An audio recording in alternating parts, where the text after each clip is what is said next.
నా బిడ్డ, నేను ఎవరో నీకు తెలియకపోవచ్చు, కాని నీ గురించి నాకంతా తెలుసు. నీవు కూర్చుండుట, నీవు లేచుట నాకు తెలుసు.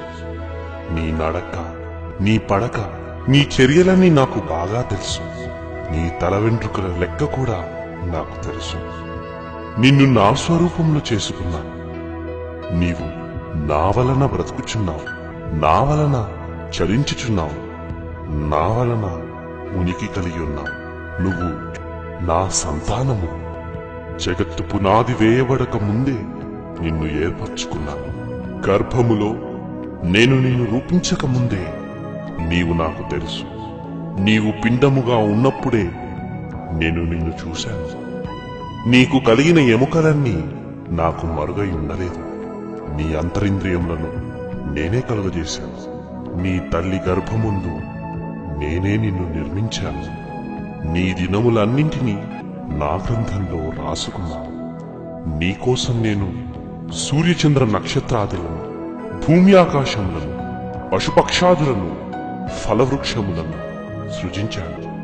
కాని నాకు నీ పట్ల ఉన్న ప్రేమను ఎరుగక దాన్ని నమ్మకున్నావు. ఈ సృష్టిని చూసి చెప్పు, నేను ప్రేమాస్వరూపిని కానా? నా ప్రేమను నీపై కుమ్మరించాలన్నదే నా కోరిక. నేను ఎందుకు ఇంత ప్రేమను చూపుతున్నానా అని అనుకుంటున్నావా? నీవు నా బిడ్డవు, నేను నీ తండ్రిని. ఈ లోక తండ్రి కంటే నిశ్చయముగా మంచి యువులను నీకు అనుగ్రహిస్తున్నాను. నేను పరిపూర్ణుడనగు తండ్రిని. శ్రేష్టమైన ప్రతి ఈవిని, సంపూర్ణమైన ప్రతి వరమును నేనే నీకిస్తున్నాను. నీ గురించి నా తలంపులు లెక్కకు ఇసుక కంటే ఎక్కువగా నా మదిలో ఉన్నాయి. నీవు నా ఆస్తి. నీ గురించి నేను ఇంతగా అనుకుంటే నువ్వు మాత్రం చిన్న చిన్న కష్టాలు వస్తే, చిన్న చిన్న సమస్యలు వస్తే నేను లేను అనుకుంటున్నావు. నన్ను దూషిస్తున్నావు. ఆదరణ కొరకు ఎవరి దగ్గరకో వెళుతున్నావు. బిడ్డ, నీ కష్టాలలో, శ్రమలలో, కన్నీళ్లలో, ఇబ్బందులలో నేను ఇచ్చు ఆదరణకు మించిన ఆదరణ ఎవరైనా ఇవ్వగలరా? నేను గొప్ప ఆదరణకర్తను కానా? విరిగిన హృదయం కలిగున్నావా? నీ మనస్సు నలిగిపోయిందా? బాధపడకు, నీకు నేనున్నాను. ఒకరోజు నీ కన్నుల నుండి ప్రతి బాష్ప బిందువును తుడిచివేస్తాను. ఈ భూమిపై నీవు నా కొరకు అనుభవించిన బాధలన్నిటినీ తుడిచేస్తాను. నేను నిన్ను ప్రేమించు నీ తండ్రిని. నా కుమారుడును, నీ అన్నయ్య అయిన యేసుక్రీస్తు కూడా నిన్ను ప్రేమిస్తున్నాడు. ఈ సృష్టిని చూసి నా ప్రేమను అర్థం చేసుకోవట్లేదని క్రీస్తును మీ కొరకు పంపాను. క్రీస్తు నా స్వరూపం. పాపమనే బంధకాల నుండి నిన్ను విడిపించడానికి నా కుమారుడైన క్రీస్తు నీ కొరకు తన రక్తాన్ని ధారపోశాడు. క్రీస్తు మరణం ద్వారా నా ప్రేమను నీకు చూపించాను.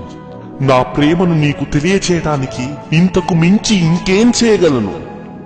నీ ప్రేమను సంపాదించుకోవాలని నేను ప్రేమించిన నా కుమారుణ్ణి నీ కొరకు త్యాగం చేశాను. నీకోసం ఇన్ని చేశాను కదా. అయితే నాకు రెండు కోరికలున్నాయి. తీరుస్తావు కదూ? ఒకటి, నీ పూర్ణ మనస్సుతో, నీ పూర్ణ హృదయంతో నన్ను వెదికి పరిశీలనగా నీవు నన్ను తెలుసుకొని నన్ను మహిమపరచాలి. ఇక రెండవదిగా, నిన్ను వలె నీ పొరుగువాన్ని ప్రేమించాలి. ఎందుకంటే వారు కూడా నా పిల్లలే. వారు కూడా నా దగ్గరకు రావాలి అన్నది నా కోరిక.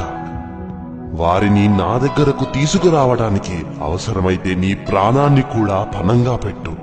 ఇది చేసి నువ్వు నా దగ్గరకు వస్తే నీవు ఎన్నడూ చూడని గొప్ప విందును నీ కొరకు సిద్ధపరుస్తాను.